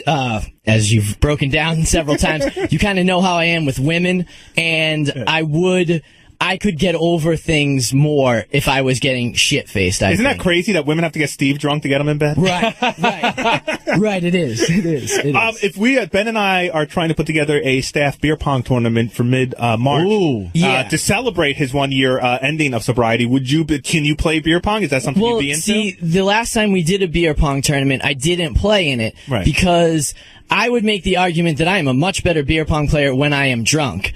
But I am not. I would put it out to the people that are playing to say, would you mind if Steve's playing but he's not really drinking? Again, I'd have a beer here and there and do what I usually do. But my pregnant wife wanted to play with me. I said, no fucking way. You got to drink. Why don't you? No, but she started drinking. This is our downfall. This is why Will and I go through tables and stuff. But it's because you have a drink and you're playing, so you're double drinking. Why doesn't Steve just drink the cups that he has to I don't care what else Steve drinks. He's got to drink the cups. If you're playing, you got to drink the cups. Yeah, I don't want to do that. So yeah, I would sit out, and it can be for lesser people to win the thing. There you go. Hey, listen, I love the breaking up of the Murdano team over there because you guys understand why everyone would. Yeah, you guys were on a roll except for that one time JD and I beat you. It's terrible. I mean, last time I played with my wife and we lost to my sister, who trips over her own feet. No, you lost to your sister? Yeah, I mean, it was the most embarrassing thing that's ever happened to me. Anything else now that I'm in here? Or I can go? What else do we have? What did we bring up earlier? Did the Delaware thing, the Miss Teen Delaware, did that really bother you? Okay, yeah, but not in the way of like, oh, how could I think Will put it pretty well. I like to look at these girls that are in pageants as like, oh, look at how cute she is, and she's doing the questions, pure talent, and like, a nice sweet wholesome girl, which I am into, So then, cut to a guy holding her head and going at her face. That's a difficult pill for me to swallow. Maybe she was tired. He's difficult for her to swallow. Yeah, exactly. What's wrong with you, you fucking slut? But I didn't yell like that or anything. No, of course not. Outraged. This is called entertainment, but And I've never told anybody, as Teddy said, to cancel this show. I didn't think so. I'm trying to work, and I can't work with this. That's all. That's it. I'm not. Did you yell at Tim to go back to his office to listen to it if he wants to listen to it? I won't speak to that. I will say I went to Tim's office and apologized to him after the back office radio and said, if anybody was yelling at anybody, they weren't yelling at you. They were yelling at the guys in the lock studio. One final question. Yes. So we came up and we were trying to figure out who hates this show the most, and you won unanimously. Yeah, it's probably me. Okay. Yeah, it's probably me. Because I get the least airtime of anybody except here, where I get the most, well, JD arguably get the most, and it's difficult. It's difficult. It's awful airtime. Because, again, if it's Howard saying it, that's one thing, but you two saying it is a different thing. You get very angry when Howard says stuff sometimes. Yeah, I do. Yeah, I do, but at least I know that I signed up for that. I did not sign up for this. You know what? I'm just going to do this on the air. I was going to do this off the air. Are you okay? Yeah. Are you sure? Because I'm being dead serious right now. Like, you have seemed on edge more often than not. And I don't think it has just to do with this radio show. I mean, the littlest thing seems to set you off in ways that I've never seen that happen with you. I don't know what your examples you're pointing to, but I would say that unfortunately, and again, I'm not trying to whatever, but Jason, unfortunately, knowing that if I hang with you, that it's going to be diagnosed on this show, it has affected our relationship. So if it may be weird between you and I don't think it's weird. It's just so funny. No, I don't think it's weird between you and I at all. And I didn't realize if we were hanging out any less. And I certainly don't think I've brought any private stories from us hanging out that you don't want. You haven't. Right. It's just that to hear, I went out this weekend, and here's a weird thing. I don't know about this guy that we were with. He does all these fucking, like, I gotta listen to you break it down. if it comes between the chance of doing that or not hanging out, then I'm not gonna hang out. Well, that's too bad. I feel bad about that. And I feel bad too, but it's. But in all seriousness, it's not just with me. I see it with other things in the office. You just seem on edge. I think everybody in our office is more on edge than they have been in the past 6 months. Do you guys agree with that statement? Yes. Okay. So I think I'm going along with everybody else. So everything's okay? Yes. Okay. All right. I'm in a really good place right now everywhere except here. I don't know what you said in the office last week, but you laughed and Gary grabbed me and he goes, "That kid's got to get laid."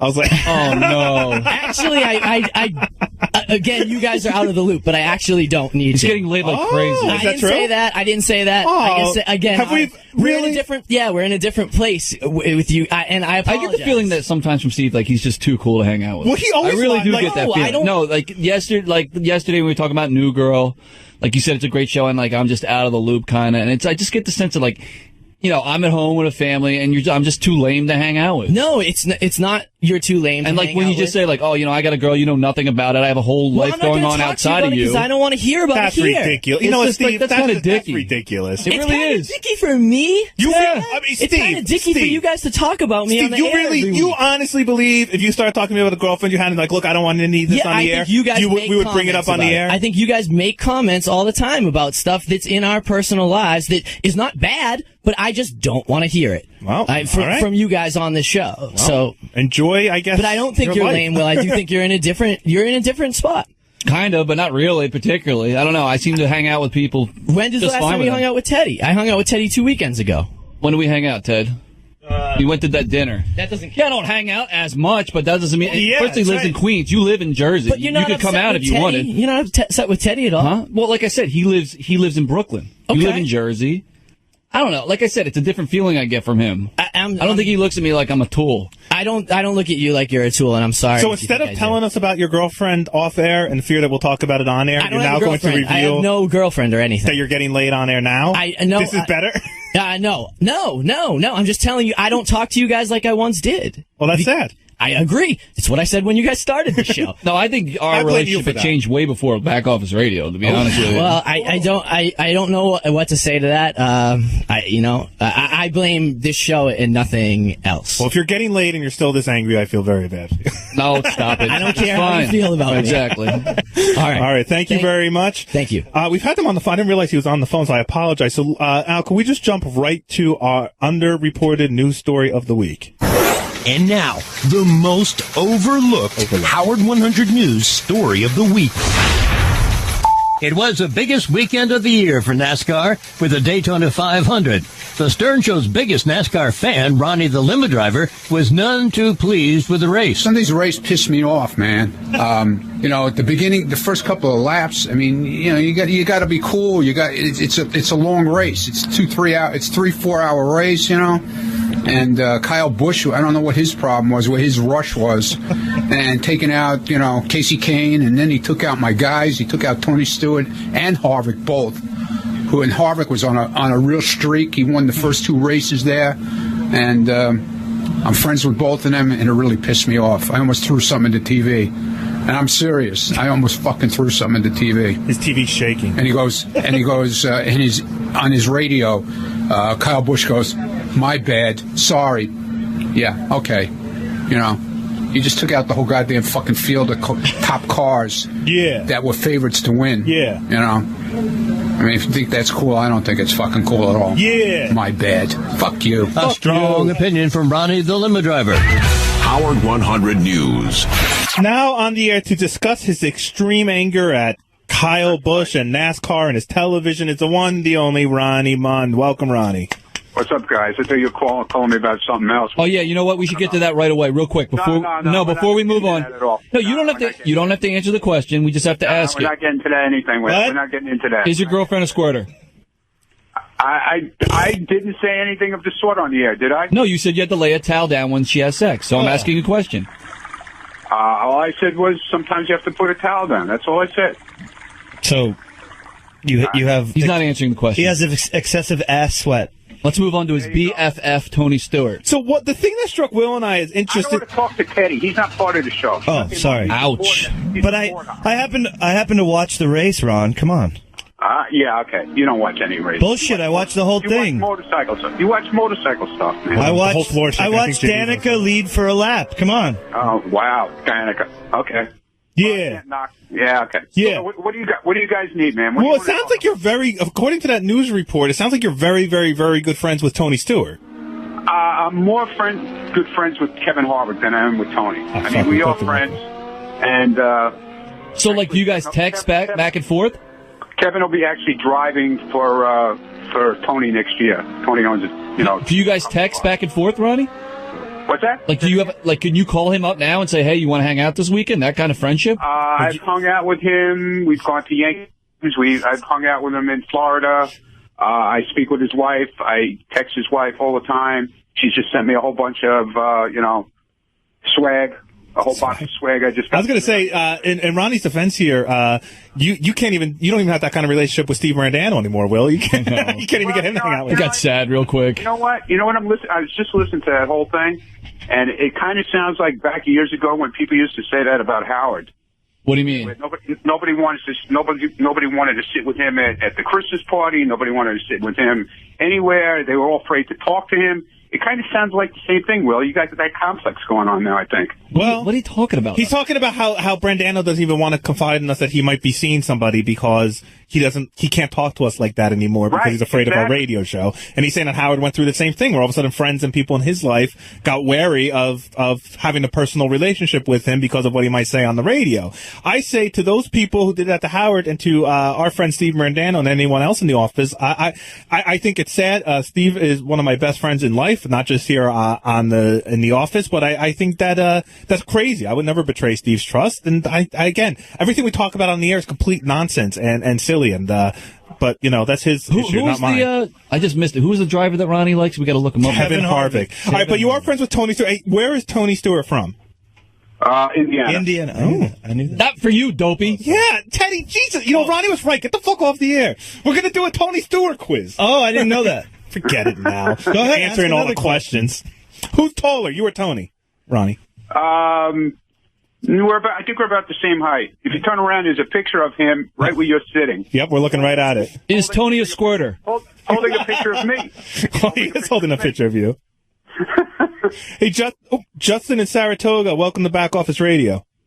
Hey, what's going on? What's going on? What? Say it again? Say that again, Justin? Finger in his ass. Wait, say that one more time, Justin. My bad. I hit the wrong button. That towel is for Ronnie for when she puts her finger in his ass. Oh. I think it's for Stephanie's tears. He's so fun. For Stephanie's tears. Ronnie, quick question. Isn't it true that after Tony came into the Black Cloud Diner, he crashed the next week? Yeah, he crashed and he dislocated his shoulder. And he was out for the rest of the season, right? No. Oh, I thought he was number one, and then he was out for the rest of the season. Did you have to spoon feed him, Ronnie? He wasn't out for the rest of the season, but he did not finish where he should have. Hey, is Kevin Harvick that won the state in Danica Patrick? Say that again? Is Kevin Harvick the married? Oh, he is? Oh, Danica Patrick is dating another. What is Kevin Harvick's wife's name? Delana. God damn it. Maybe he is friends with these people. Listen. I am, dude. What? Call her up and ask her. She's a major fan of the show. Is she? Yeah. Is Kevin a fan of the show? Kevin's a major fan. Kevin was in the studio area about last year, actually. He was up there. Everybody met him except you guys, I guess. All right. Well, you're really friends with... Hey, Ronnie, why don't you stay on with us while we do some more Page 69s? Because you might have seen some of this stuff. Will originally noticed this in the office. We're back to Page 69 here, that Richard Christie has been wearing... I didn't notice it today. I don't know. Today. Okay, too. so it is now over a week of Richard Christie wearing the same pants every single day. He has these... Well, it's the same jeans with that same design on the pockets. I don't know if he has 10 pairs of them. No. And that's the whole thing. I might wear the same pair of jeans for 5 days in a row, but you wouldn't know because I don't draw symbols on them or have any flourish. But he has very fancy jeans with all sorts of, They're so distinctively douchey that... And you just notice them every day now. Yeah. And it's 7 straight days, minimum. Yeah, it's got white embroidering on the back. It used to be white. You can't miss them. Yeah, now it's like a light brown. It's kind of foul. As long as we're talking about Richard, Hold on. Richard. I have an update. Hold on, we got to play your new theme song. Hold on. I have a theme song? Yeah, you have a theme song now.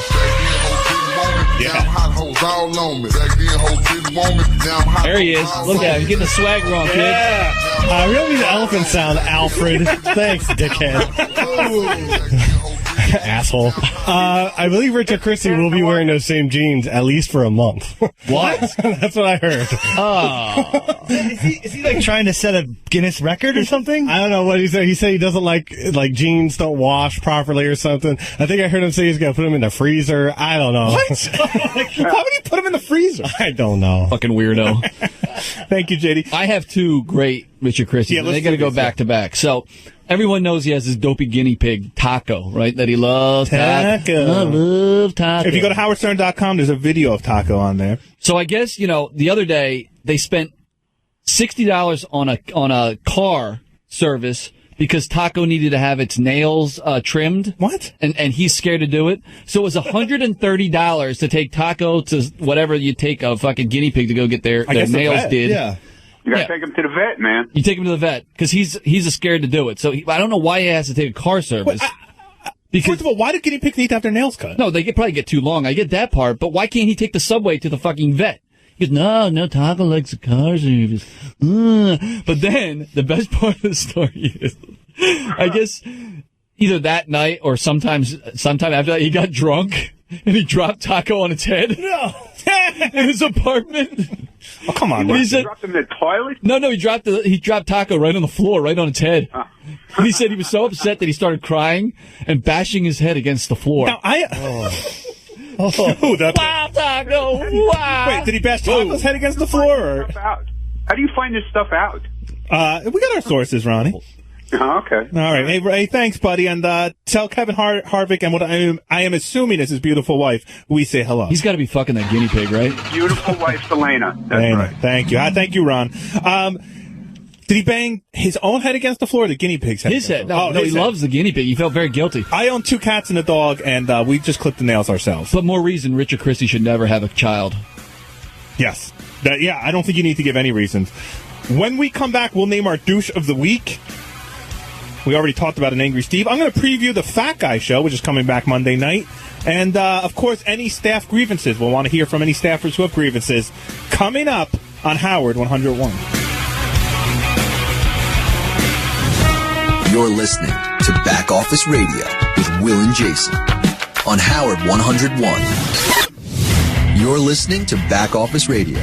Got a problem with the show? Send us a 3-page email. Ouch. Welcome back to Back Office Radio, only on Howard 101. Still reeling from the Steve bombshell that we're not friends anymore. No, we're friends. No, it's a different type of friend. It is. That's what it is. Oh, wow. I don't know. I guess Teddy got the Steve monopoly now.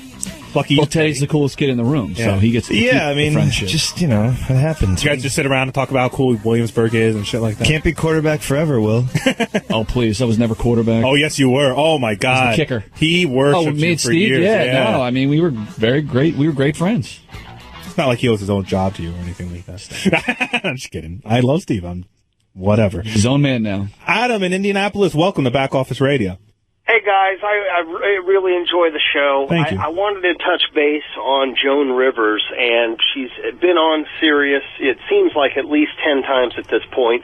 As guys in the back, and is it must-listen to radio every time she's in at this point? Yeah, I think I'm a Joan Rivers fan. I do know we have her on a lot. I know it's a knock we get on Twitter, but Joan Rivers, I mean, she is Hollywood. I mean, she goes back. She's old school. I think she's very funny. I think she's current. It's not, she doesn't come on and do the same 5 jokes. She's tuned into pop culture, and she's, sitting there, making fun of Justin Bieber and whoever else is big, in pop culture now. And to me, look, how much longer is Joan Rivers going to be on Earth? I think it's cool. That's the thing. We always think her, her last appearance, that's going to be her last appearance. We'll and never she keeps see her coming again. back. Yeah. Plus, she's really she's actually like friends with Howard, so she's friends, and she's a fucking legend. Yeah, I mean, come on. I don't know the history there. I know people give us grief, but I find her funny. I mean, I know it sounds like almost pandering. Like, hey, I mean, she's a comedian. This is her whole life. But I respect the fact. What other comedian her age stays this tuned in to pop culture? And she might be the only 80-year-old woman on Earth that I would actually have sex with. Hell yeah.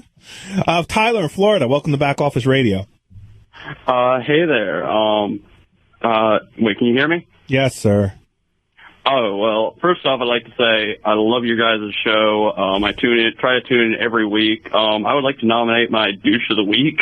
Yes. John Hine, because I feel that every time I tune into him now, he's just whining that he's not on long enough, even though he's like the AIDS of like Howard 101, and I'm just like... Did you say the AIDS? The AIDS Howard 101. I mean, he's just he's a well, you know why you hear him complain so much is because he complains on his 3 days a week on the wrap-up show, and then complains on the John Hines TV show, and then complains on Geek Time. He's got a lot of ample opportunity to complain. He's busy with his TV show now, so he'll probably calm down. He's very busy. Hey, we have a celebrity on the phone.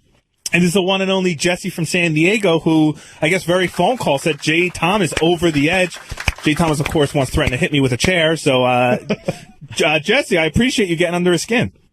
Yeah, I mean, I was just calling in as a fan, and yeah. You call every goddamn show you're an asshole. Fuck you, Jesse from San Diego.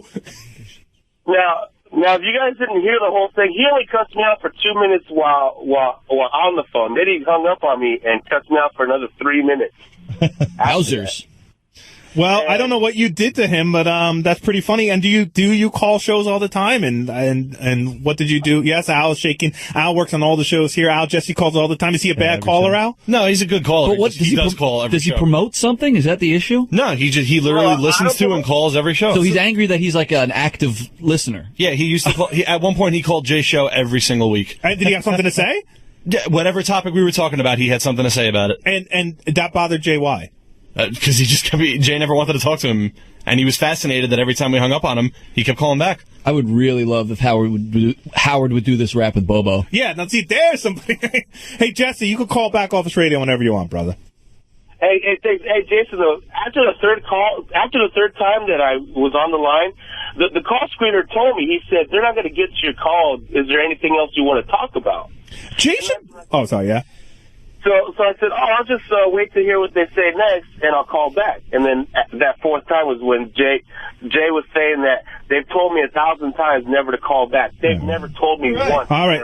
You know, I gotta say, Jay should be thanking God people are calling. It's scary when you're doing a radio show and you look at the screen and you know, there's no callers up. Like, you know. What show does that happen on? You know, none here at 101. No, we're all phones jam packed all the time. But I have to say, like, you know, you should be thrilled that people are calling. Uh-oh. All right. I hear music. Douche of the week, let's name it. We all talked during the break, and our phone call is pretty much so. It is Benji. We're not going to play the Douche of the Week sounder because we're running out of time, but Benji, congratulations. Multiple-time winner of the Douche of the Week award. I think all the staffers came down and aired their grievances. Will? Yes. What do you got going on? Well, we don't have highlights. No, I sit at home like a lame dad these days. I thought you could say what I was doing this weekend. I'm in the home buying process, and my wife and mother are with the inspector right now. Ooh, so we'll hear how that goes. Yeah, very exciting stuff. Ted, how much are you drinking this weekend with Steve? As much as humanly possible. There you go. You heard it here first. Hopefully we'll be back next week with another edition of Back Office Radio, but until then, keep making fun of everybody there, America. Only on Howard 101.